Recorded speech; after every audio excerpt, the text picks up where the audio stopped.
మార్కెట్లో దొరుకుతున్న నెయ్యి అసలు కల్తీనో తెలియని పరిస్థితి నెలకొంది. హైదరాబాద్లో వెలుగు చూస్తున్న కల్తీ నెయ్యి తయారీలు కొనుగోలుదారులను బెంబేలెత్తిస్తున్నాయి. తాజాగా మీర్పేటలో ఓ ఇంటిని అద్దెకు తీసుకుని మరీ కల్తీ నెయ్యి తయారు చేస్తున్న విషయం బయటపడింది. ఈ స్థావరంపై దాడి చేసిన ఎస్ఓటీ పోలీసులు 2010 కేజీల పామాయిల్, 36 కేజీల డాల్డా, 230 కేజీల కల్తీ నెయ్యి ప్యాకెట్లను స్వాధీనం చేసుకున్నారు. పరికరాలను సీజ్ చేశారు.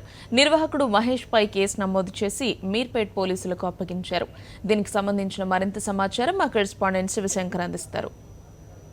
నాదిర్గుల్లో కల్తీ నెయ్యి తయారు చేస్తున్నటువంటి స్థావరంపై సాట్ పోలీసులు దాడి చేశారు. డాల్డా మరియు పామాయిల్ కలిపి నెయ్యి తయారు చేస్తున్నటువంటి స్థావరం పైన సాట్ పోలీసులు దాడి చేసి ఈ అక్రమంగా కల్తీ నెయ్యి తయారు చేస్తున్నటువంటి వ్యక్తిని అదుపులో తీసుకోవడం జరిగింది.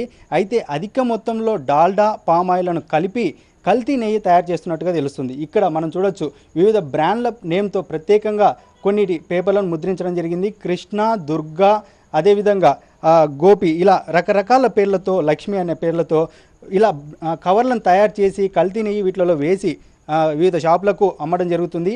ఇది 500 ml రూపంలో ఉన్నటువంటి కవర్లను తయారు చేయడంతో పాటు చిన్న చిన్న షాపులలో విక్రయించేందుకు ఇలా 15 ml 20 ml రూపంలో ప్రత్యేకంగా కవర్లను తయారు చేసి వీటిలో కల్తీ నెయ్యి అమ్మడం జరుగుతుంది. వీటిలో అధిక మొత్తంలో డాల్డా మరియు పామాయిల్ కలపడం వల్ల వ్యక్తులు ఫ్యాట్ ఎక్కువగా వస్తుంది, అదేవిధంగా రోగాల బారిన పడతారని తెలుస్తుంది.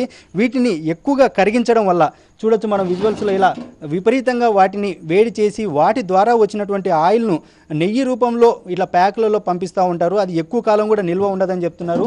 అయితే సాట్ పోలీసులు పక్కా సమాచారం అందుకొని ఎవరైతే వ్యక్తి ఉన్నారో కరీంనగర్కి సంబంధించినటువంటి మహేష్ అనే వ్యక్తి ఇదంతా ఆర్గనైజ్ చేస్తున్నట్టుగా తెలుస్తుంది. అయితే అతన్ని ప్రస్తుతం అదుపులోకి తీసుకున్నారు. అదేవిధంగా ఈ స్థావరం పైన దాడి చేసినటువంటి సాట్ పోలీసులు దాదాపు 2010 కిలోగ్రాముల డాల్డా మరియు 500 కిలోగ్రాముల పామాయిల్ను మరియు 230 కిలోల నెయ్యిని కూడా స్వాధీనం చేసుకోవడం జరిగింది. అదేవిధంగా ఆర్గనైజర్ మహేష్ను ప్రస్తుతం సాట్ పోలీసులు అరెస్ట్ చేసి స్థానికంగా ఉన్నటువంటి మీర్పేట్ పోలీసులకు అప్పగించడం జరిగింది. సంవత్సరం నుంచి ఈ మొత్తం కల్తీ నెయ్యి వ్యాపారాన్ని నిర్వహిస్తున్నట్టుగా తెలుస్తుంది. 6 నెలల కిందట ఇతనిపై కేసు నమోదైన తర్వాత కూడా అతను తిరిగి 2 నెలల నుంచి మళ్ళీ దీన్ని స్టార్ట్ చేసినట్టుగా తెలుస్తుంది. అయితే ప్రస్తుతం సాట్ పోలీసులు ఇతనిపై తీవ్రంగా యాక్షన్ తీసుకున్నట్టుగా తెలుస్తుంది.